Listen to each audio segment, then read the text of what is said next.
అదే ఎక్కడమ్మా బాబు అదేలే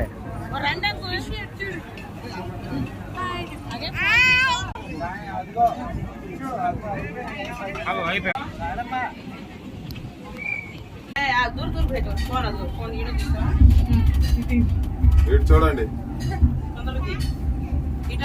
హాయ్ ఫ్రెండ్స్, ఇప్పుడు మేము కైలాసగిరి వచ్చాము. ఇప్పుడే ర్యాంప్ లో నుండి కిందకి వెళ్తున్నాం. మేము వచ్చేపాటికి ర్యాంప్ లో నుంచి కిందకి వచ్చేపాటికి ర్యాంప్ లో నుంచి కిందకి వచ్చేసరికి చాలా లేట్ కదా.